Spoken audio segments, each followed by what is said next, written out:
Hello friends, I am Dr. Prashant Sharma and you are watching Medicos Hub. In this video, we are going to discuss the thymus gland and the development of T cells. First of all, thymus gland. It is a primary lymphoid organ. It develops during third month of intrauterine life. From the third or fourth pharyngeal pouch. It is highly active at the time of birth, reaches its peak action at the time of puberty, and then gradually it degenerates. Now, this is the structure of thymus. Thymus is bilobed in human and is located anterosuperiorly to heart just beneath the sternum. These are the two lobes. This one is left lobe and this one is right lobe. The upper or the outermost covering is known as capsule, and these are the interlobular septa, and this is cortex, and the innermost region is medulla. Now, thymus is divisible into cortex and medulla.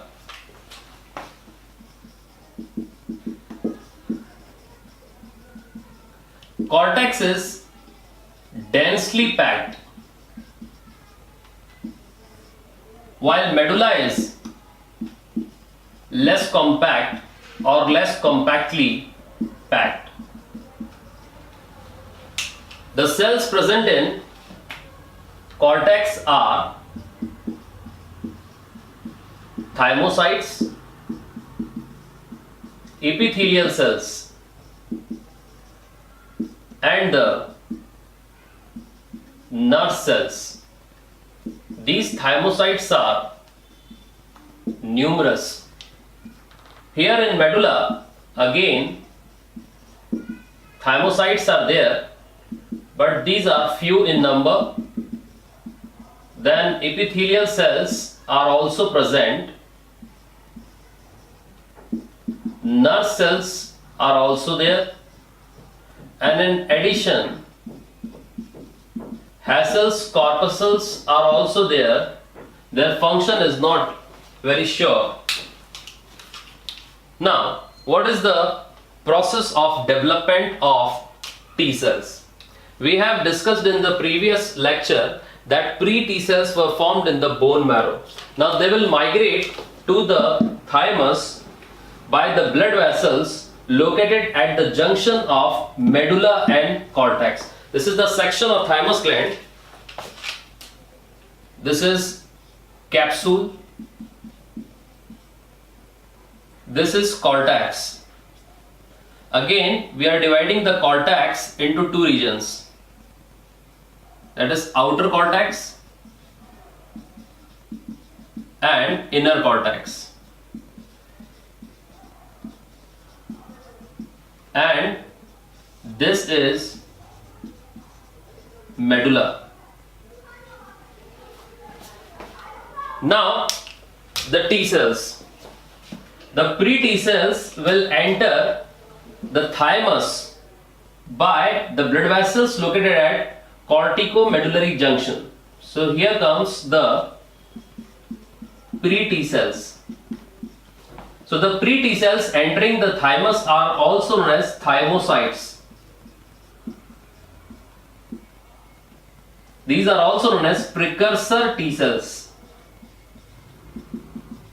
Now these pre-T cells will migrate to the peripheral or outer cortex and will undergo a series of stages which are known as D-N1, D-N2, D-N3 and D-N4. D-N means double negative. There are two very important surface receptors on T cells which are glycoprotein in nature, that is CD4 and CD8. So both are absent in these type of cells. That's why these are CD4 negative and CD8 negative type of cells.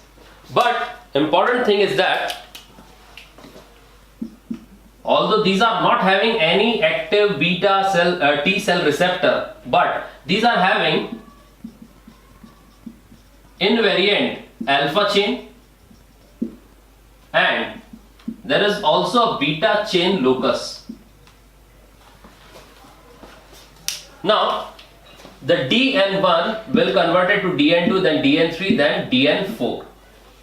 Finally DN4, in DN4 beta chain locus will rearrange and the alpha chain and beta chain will make a pair. So if pair is formed, that is beta chain locus is rearranged, then the pair is formed, and if this pair is formed, then two types of surface receptors will develop, that is CD4 and CD8. So as soon as the CD4 and CD8 both receptors are formed on the T cell, they will become double positive from double negative. Now they are having CD4 as well as CD8. Now this type of double positive cell, this stage, will migrate to the inner cortex, that is deeper part of cortex. This whole process which has occurred in the outer cortex is the first stage of development, which is known as beta selection. This is known as beta selection. Now this double positive stage will enter the deeper parts of cortex, that is inner cortex, and then one important change will occur, that is alpha chain is rearranged. Alpha chain locus is rearranged. And this alpha chain locus rearrangement will develop a capacity of antigens to interact with the self antigens present on MHC molecules. And if this chain is not rearranged, then such cells will die due to neglect. If pairing fails, then no signals will be sent in the periphery and the survival will not be possible in absence of sending the signals. Now the alpha chain locus is rearranged. Now these are capable of responding to the self antigens. Now in the inner cortex, the cortical, thymic, epithelial cells, that is CTACs, will interact with this DP stage, that is double positive stage. And if the antigens respond well to these, respond well to MHC class 2 proteins, then the CD4 will remain and CD8 will be lost. And if the interaction is in such a way that this will respond well to MHC class 1 proteins, then CD4 will be lost and CD8 will remain there. So now these stages have become single positive from double positive, and they have developed the interaction, the capacity of interaction with the self antigens present on the MHC molecules of the cortical thymic epithelial cells. Now these single positive cells will migrate to medulla, but before that we should know that all the events occurring in the inner cortex are termed as positive selection. Now why these are termed as positive selection? which cells are selected? Which had developed the capacity of interaction. So they will proceed in the way. So they are selected to proceed. That's why it is positive selection. Now the single positive cells, these are single positive cells, they will migrate to the medulla. They are migrating to the medulla. Now they will interact with the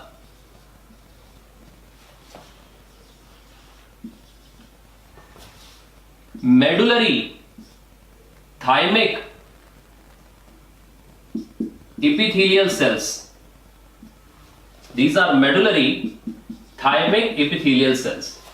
Now this interaction with the self antigens on the MHC molecules of the MTEC cells, that is medullary thymic epithelial cells, will result in three fates. There will be three fates in case of both CD4 and CD8 cells. First fate is that they will respond with high intensity.